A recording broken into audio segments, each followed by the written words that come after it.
বাঙাল বাড়িতে ছিল একটা পানা পুকুর। সেখানে ভয়ে লোকজন তেমন যাতায়াত করতো না, কিন্তু ওই পানা পুকুর নিয়ে মোড়ল পড়ে ভারী চিন্তায়।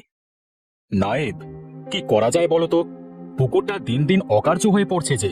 পুকুরটায় আগে বড় বড় মাছ হতো, আমরা সকলে মিলে ওই মাছের ঝোল খেতাম, আর এখন কিনা কেউ ওই পুকুর পাড়ে যেতেই চায় না।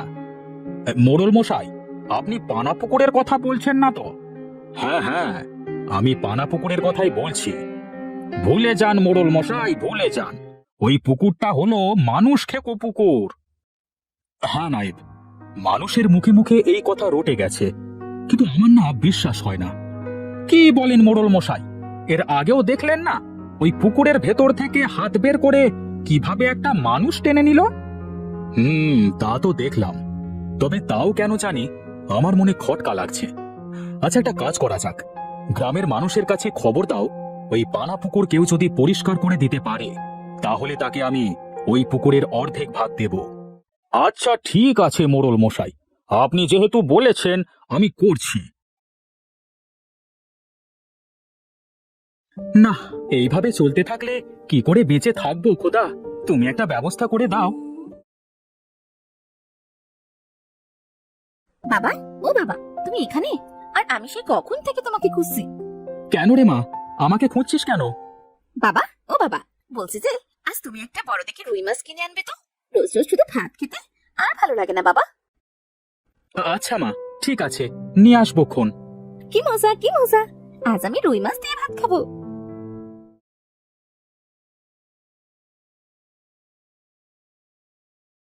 বলি, মেয়েকে তো বললে রুই মাছ খাওয়াবে, তা মাছটা কোথা থেকে আসবে শুনি? কি করব বলো, মেয়েটা খেতে চাইলো, ওর মুখের উপর না করে কিভাবে?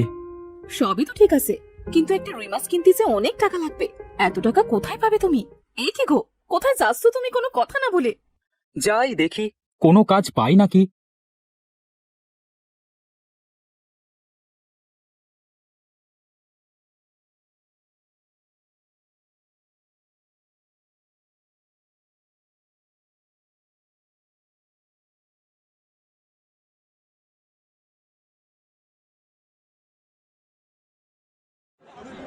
সাগর, শুনেছিস মোড়ল মশাই নাকি ঘোষণা দিয়েছে যে ওই পানা পুকুর যে পরিষ্কার করে দিতে পারবে তাকে অর্ধেক পুকুরের ভাগ দেবে?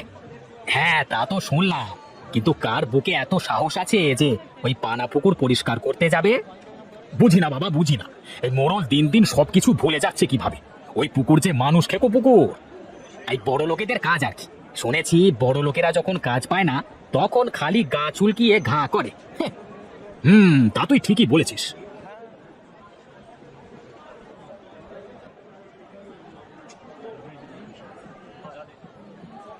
কেউ তো কোনো কাজ দিল না, এখন আমি মেয়েটার জন্য কিভাবে রুই মাছ কিনে নিয়ে যাব? আমার কাছে তো মাত্র 20 টাকা আছে। না, যাই দেখি এই 20 টাকা দিয়ে রুই মাছ পাওয়া যায় নাকি।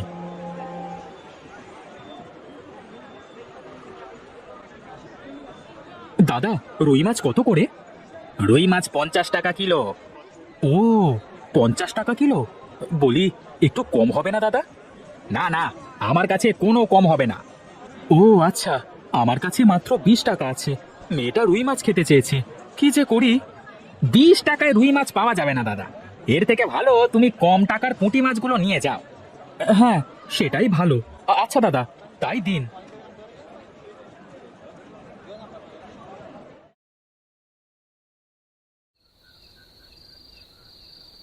কি গো, কোনো কাজ পেলে?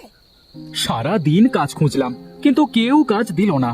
কাছে 20 টাকা ছিল, তা দিয়ে এই পুঁটি মাছগুলো কিনে নিয়ে এসেছি। আচ্ছা, মাছগুলো আমাকে দাও, আর তুমি হাত মুখ ধুয়ে ঘরে গিয়ে বসো।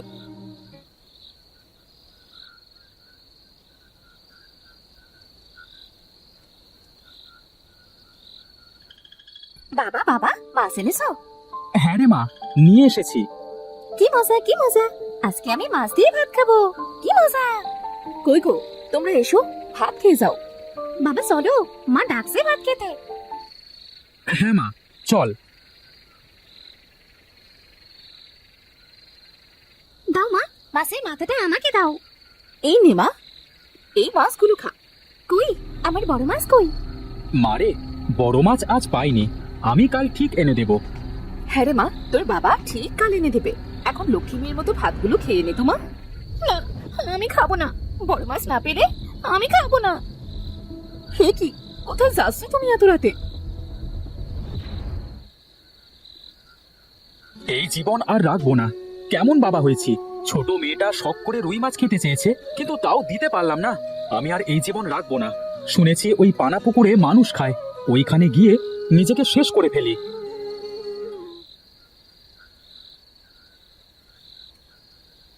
এই তাড়াতাড়ি কর, আমার যে আবার খুব ঘুম পাচ্ছে। হ্যাঁ হ্যাঁ নাইব মশাই, করছি করছি। আমরা যে পানাপুকুর থেকে প্রতিদিন রাতে মাছ ধরি কেউ জানে না। এই সব হলো আমার বুদ্ধি।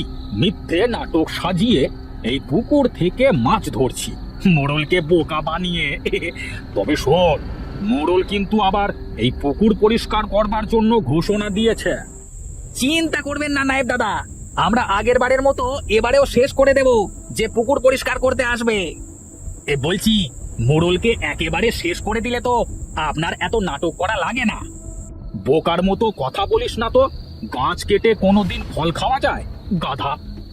ও, তাহলে এই ব্যাপার। নায়েব মশাই, সকলকে মিথ্যে ভয় দেখিয়ে পুকুরের সব মাছ ধরা হচ্ছে। দাঁড়াও, দেখাচ্ছি কাল মজা।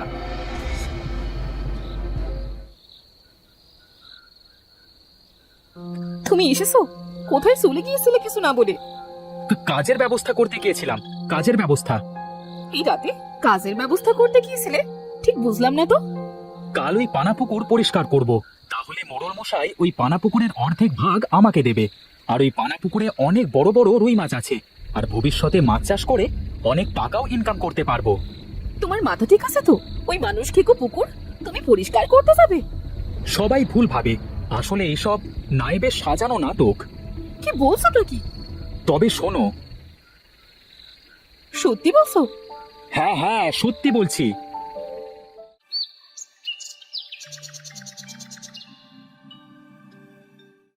তুই সত্যি বলছিস তো ওই পানা পুকুর পরিষ্কার করবি? হ্যাঁ, আমি সত্যি বলছি, তাও আবার আজ পরিষ্কার করব। এ কি করে হয়? তোর কি মরণ বলে কোনো ভয় নেই? ওখানে কোনো রাক্ষস নেই, সব কিছু গুজব। এই সুজয়ের দেখছি মরণের বার বেড়েছে। এর একটা ব্যবস্থা করতেই হবে। কে নায়েব, চুপ করে আছো কেন? চলো চলো। বলছে কি মোড়ল মশাই, এখন তো একটু কাজ আছে, আপনারা যান, আমি একটু পরে আসছি। কেন নায়েব মশাই, এখন আপনিও যাবেন আমাদের সাথে? হ্যাঁ, তোমাকেও যেতে হবে, সব কাজ পড়ে থাক।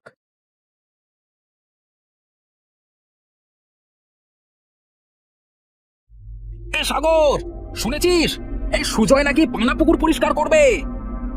তাই তো শুনলাম। এই চল তো গিয়ে দেখি বিষয়টা।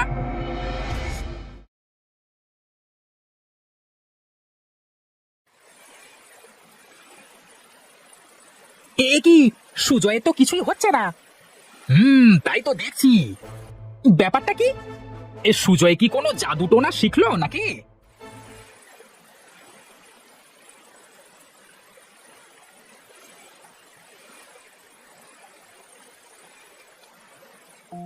আশ্চর্য, তোর তো কিছুই হলো না সুজয়।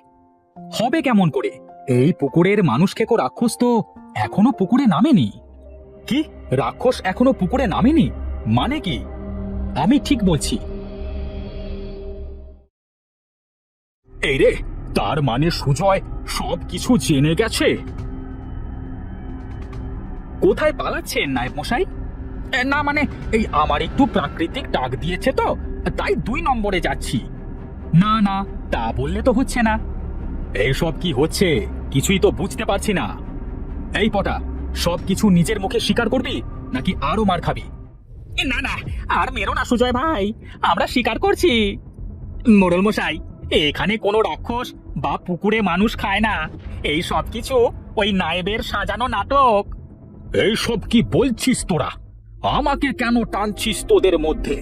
বিশ্বাস করেন মোড়ল মশাই, আমার কোনো দোষ নেই। ওরা বাঁচবার জন্য আমাকে দোষারোপ করছে। চুপ করো নায়েব, তোমার কারসাজি সব আমার বোঝা হয়ে গেছে, আর এটাও বুঝতে পেরেছি এই সব কিছু তোমার সাজানো নাটক। তাহলে এর উপযুক্ত শাস্তির ব্যবস্থা করুন মোড়ল মশাই। হ্যাঁ, নিশ্চয়ই শাস্তি পাবে। ওর জামা খুলে এই পুকুরের মধ্যে বেঁধে রাখা হোক। এমন শাস্তি দেবেন না মোড়ল মশাই, পুকুরে যে অনেক বড় বড় মাছ আছে, আমাদেরকে ছিঁড়ে ছিঁড়ে খাবে। মানুষ মারবার সময় মনে ছিল না এই কথা, দেখ এখন কেমন মজা লাগে। এরপর নায়েব পটাই আর পচাকে পানির মধ্যে বেঁধে রাখে, আর বড় বড় মাছ এসে তাদের খেতে শুরু করে। আর মোড়ল তার কথা মতো পুকুরের অর্ধেক ভাগ সুজয়কে দেয়। সুজয় তার ভাগের অর্ধেক থেকে মাছ মেরে বউ মেয়েকে নিয়ে সুখে শান্তিতে বসবাস করতে থাকে।